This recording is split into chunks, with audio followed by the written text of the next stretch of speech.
Hello peeps, Gaz here, Hillbilly Halfwit. I don't know what it is, I just feel in one of them moods today. I don't mind doing a few videos, and after doing that funny one yesterday, I was reminded of some times when we used to go out, because of them mates I was talking about yesterday in the funny story. We used to go out round the hills here on our motorbikes from a really young age, like, you know, in our teens up until our 30s, and then it seemed to tail off a bit then because the people around in this area sort of stopped us riding bikes on the hills and things. But I'm not ashamed of it. I enjoyed every minute of it, and there we are. And it's popular again now, but it was very popular then, especially with us lads. And we basically grew up on motorbikes, and I did on the farm here, and absolutely loved it. And I'm not ashamed to say I did get quite good on one stage in my life. Now, it was all two strokes back then. There was no four strokes around, and it was all two strokes. And it was expensive when you got serious into it, but if you were just going around pottering at the weekend, it wasn't too bad. And once you could work your way up to buying a new bike or a decent bike, you could keep swapping it all the time, and it didn't cost you a lot of money to keep up to date, if you see what I mean. And I remember I got to this stage in 1994, and I bought a brand new KX 250. And that sort of changed my riding, really. I don't know, was it because of the enthusiasm or I just suddenly got a bike that I really, really could ride well. And this bike was really smooth, and engine was smooth, suspension was smooth, and I used to ride like that. And it just suited me down to the ground. And I remember when I bought that bike, I had a 1990 KX before that, and a 1989 one before that.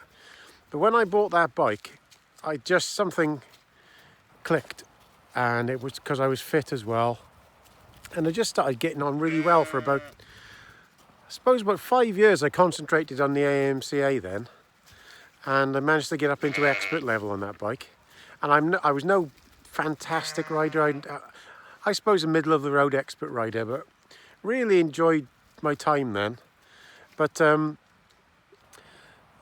when you get to that sort of speed, you're on the ragged edge all the time, as everybody in the race is with you then, because when you get to that level as being an expert in anything, all the other people in your class are all basically the same speed. And if you didn't get a good start, you were pushing. It's hard to overtake anybody. So you're always on the ragged edge. And I have to be honest, I started to fall a lot then because I was riding over my ability. And I swapped bikes, actually. I think I bought a 1998 CR250. And that thing was a rocket ship, but it was nowhere near as forgiving as the KX I had before that. And I did start to hurt myself quite a lot then. And my eyesight was starting to make things a bit harder for me, because I tried riding with glasses, and I just could not ride with glasses. Maybe some of you could. I tried with contact lenses. It wasn't happening. And well, anyway, I packed it in. Looking back, my dad didn't want me to pack it in, and I should have heeded his advice, really, and just got rid of that Honda and gone back to a KX, which was a nicer bike to ride. But I didn't, and there we are. Don't look back, eh? I enjoyed every time of it. But we're talking about this funny story, aren't we? I've rambled on, you know. So what it was, a load of us mates, I think this was around the 2000 era, we decided to go out for a ride at Christmas. And there was about 20 of us.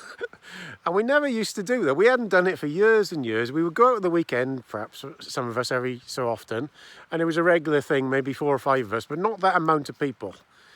There was probably 20 of us. And we went over a thing called the Monk's Trot. Now, if you're from this area, people don't like you riding there, but fuck 'em. It was brilliant fun. At that time, that place was, you had to be a good rider to get over there without coming off, because it was so wet. And it was so churned up and everything. And that's where the 6-day trials went years ago. And if you weren't committed to bogs and things then, flat out, you wouldn't get through anything. And we went over there Well, I got to say, that was probably the most fun I've ever had on a motorbike ever in my life. The lads with us, we weren't pissed or anything. It was just fun. And you get through some wet patch by luck. And then we would stop the other side and watch everybody else come across, and there'd be flailing bodies over the handlebars. You name it, stuck up to the handlebars. And it was mad. It was absolutely mad. And I remember this one occasion up there. We got through this really wet patch, and we'd all stopped talking to each other, and everybody started to tear off again. And there was 20 bikes zigzagging all over the shop, spinning shit up in the air on people's head. I remember I was one of the middle ones to take off, and they covered me in shit. And it was fun. Everybody was laughing and joking. It was brilliant, absolutely brilliant. And I remember on this one occasion, they'd come to this real wet piece, and I think it was Rowie and Nicky were there, and they'd stopped to suss it out, and I was committed to this.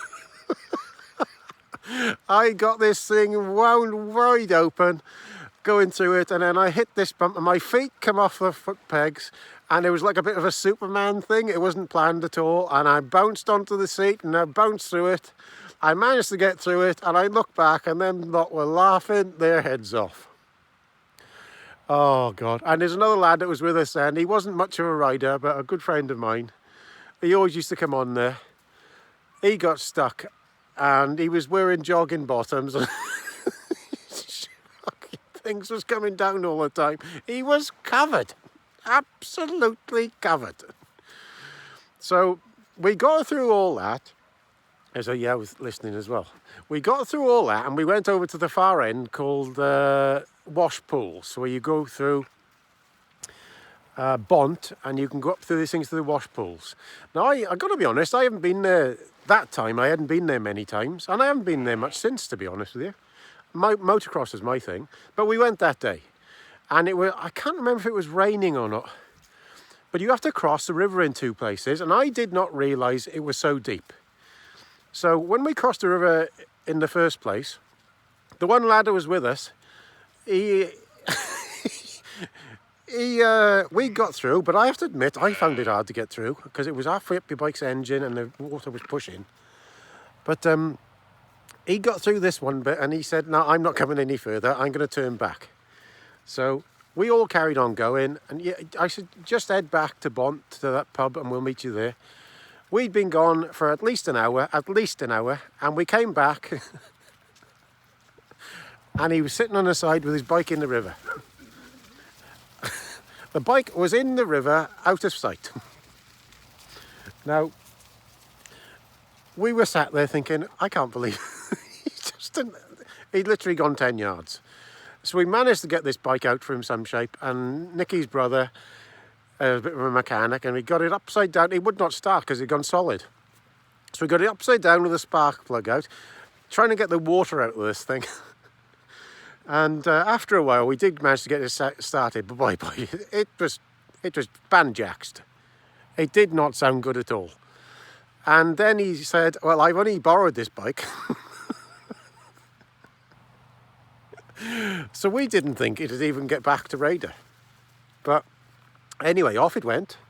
We got it going. It went back to Raider, and it was making a noise and smelling, and took it back. And we all went into the pub that night, and the bloke that owned the pub, it was his motorbike, an RM250. So he put it in the shed for him and everything, and he came over and he said, oh, how'd that bike go? It's a brilliant bike, it's fantastic. But oh yeah, it went fantastic, it was brilliant, no problem at all. Best bike I've ever seen. We were going. We didn't tell him. About 2 hours earlier, it was dead, completely dead. So I don't know if he ever found out about that, but if he'd have saw that bike on his side, completely submerged in water. Oh my God. Boy, that was fun. I do miss that. I do miss times like that. At the moment, I'm more of a person on my own around on the farm and things. I don't work away and things. But I do miss my time with the lads on the bikes because it was so much fun. Really, these days, I do struggle with my eyesight. I still ride a bike, but I do struggle now. But that was my main hobby, and it still is to these days. I do other things to keep my mind off it, but that was my thing, and still is. Motocross, I just got addicted to it from a young age, and still now, I love to watch it. For many years, I couldn't even watch it on TV, because I'd get like a weird withdrawal thing from it. It's mad. Really is mad.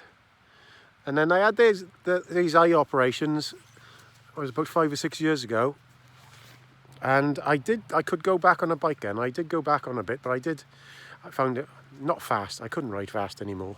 Not that I was super fast before, but you know what I mean. So, but there we are. That's the tale for today.